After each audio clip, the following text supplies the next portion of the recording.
نبی صلی اللہ علیہ وسلم دن میں 100 بار استغفار کیا کرتے تھے، تو اس لیے ہم سب کو بھی کثرت سے استغفار کرنی چاہیے۔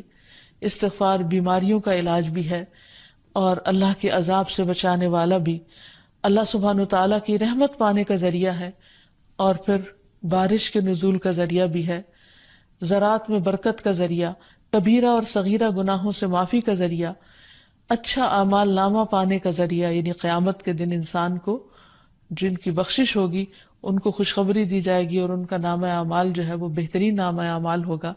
پھر جنت میں درجات کی بلندی استغفار کی وجہ سے ہوگی۔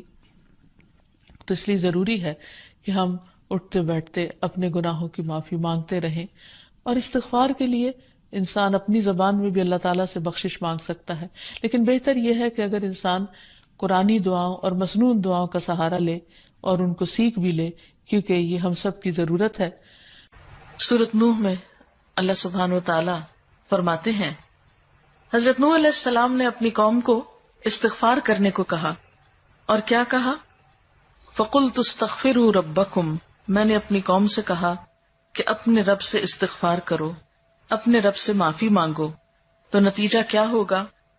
اِنَّهُ كَانَ غَفَّارًا، بے شک وہ بہت زیادہ معاف کرنے والا ہے۔ يُرْسِلِ السَّمَاءَ عَلَيْكُمْ مِدْرَارًا، تم پر آسمان سے خوب بارشیں برسائے گا، آسمان کو تم پر برسنے والا بنا دے گا۔ وَيُمْدِدْكُمْ بِأَمْوَالٍ وَبَنِينَ، تمہیں مال اور بیٹوں سے مدد دے گا۔ وَيَجْعَلْ لَكُمْ جَنَّاتٍ، تمہارے لیے باغات بنائے گا۔ وَيَجْعَلْ لَكُمْ أَنْهَارًا، اور تمہارے لیے نہریں جاری کر دے گا۔ آپ دیکھیں کہ ایک انسان کی خواہش کیا ہوتی ہے کہ اس کو کیا کچھ ملے، یعنی رہنے کا مقام اور حالات جو ہیں وہ پرسکون ہو، پھر اس کے بعد یہ کہ مال ہوں، بیٹے ہوں، باغ ہوں، اور زندگی کی اور آرائشیں اور نعمتیں ہوں۔ یہ ساری چیزیں کہاں سے ملتی ہیں، کیسے ملتی ہیں؟ استغفار سے ملتی ہیں۔ عام طور پر لوگ پریشان ہوتے ہیں، دکھی ہوتے ہیں۔ مثلا ایک شخص ایک بزرگ کی محفل میں آیا اور اس نے کہا کہ میرے حالات بہت تنگ ہیں، مجھے بہت پریشانی ہے، میرا رزق بہت تنگ ہے، تو آپ مجھے کوئی وظیفہ بتائیے۔ تو انہوں نے اس کو کہا کہ کثرت سے استغفار پڑھو۔ دوسرا آیا، اس نے کہا بچوں کی شادی نہیں ہوتی، تو آپ نے اس کو بھی کیا بتایا کہ کثرت سے استغفار کرو۔ تیسرا آیا تو کہنے لگا کہ بہت قحط سالی ہے، فصلیں اچھی نہیں ہوتی، تو آپ نے اس کو بھی استغفار کا بتایا۔ تو کسی نے ان سے پوچھا کہ بھائی 3 لوگ آپ سے 3 ڈفرنٹ مسئلے لے کر آئے ہیں، اپنی پریشانیاں لے کر آئے ہیں، آپ نے تینوں کو ایک ہی چیز بتائی ہے۔ تو اس پر انہوں نے یہی سورۃ نوح کی آیت پڑھ کر سنائی کہ دیکھو یہ قرآن میں اللہ کا وعدہ ہے، اور اللہ کا وعدہ سچا ہے۔ اللہ تعالیٰ کی بات سے بڑھ کر سچی بات کس کی ہو سکتی ہے؟ ہمارے پڑھنے میں کمی کوتاہی ہو سکتی ہے، لیکن اللہ کی بات میں کوئی شک نہیں۔ ذالک الکتاب لا ریب فیہ، یہ وہ کتاب ہے جس میں کوئی شک نہیں۔ لیکن یہ ہے کہ بعض اوقات ہم خود پڑھنے میں کوتاہی کر دیتے ہیں، تو جن کا رشتہ نہ ہو رہا ہو وہ بھی، جن کا ہو چکا ہو اور شادی کے پرابلمز ہو وہ بھی، جن کا ہو چکا اور پھر بچے نہ ہو وہ بھی، ان سب کے لیے ایک ہی وظیفہ ہے، اور وہ کیا ہے؟ استغفار کا۔ پھر اسی طرح ایک اور جگہ پر ایک اور پیغمبر نے اپنے لوگوں سے کہا وَاسْتَغْفِرُوا رَبَّكُمْ ثُمَّ تُوبُوا إِلَيْهِ إِنَّ رَبِّي رَحِيمٌ وَدُودٌ، اپنے رب سے معافی مانگو اور اس کی طرف پلٹ آؤ، بے شک میرا رب رحیم ہے اور اپنی مخلوق سے بہت محبت رکھتا ہے۔ یعنی جب کسی بندے پر کوئی تکلیف آتی ہے تو ایسا نہیں کہ اللہ تعالیٰ اس پر خوش ہوتے ہیں اور جان بوجھ کے ستانا چاہتے ہیں بندوں کو۔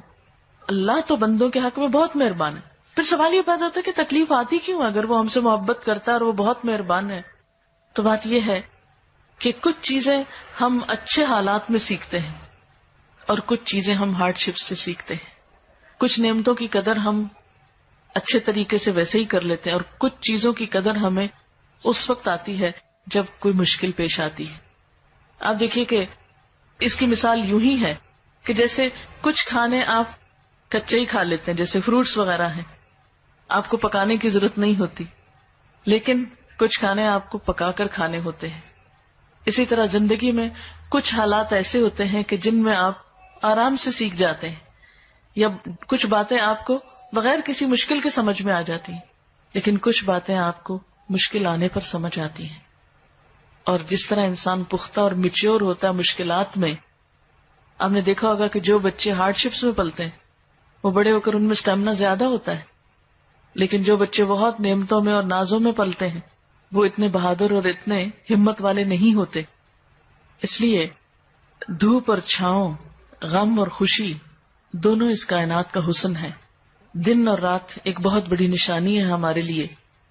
تو اس لیے جب تکلیف آتی ہے تو اس موقع پر انسان اللہ کی طرف زیادہ رجوع کرتا ہے، اللہ کو زیادہ یاد کرتا ہے، زیادہ ذکر کرتا ہے، اور اس طرح انسان کے گناہ دنیا میں ہی معاف ہونے لگتے ہیں.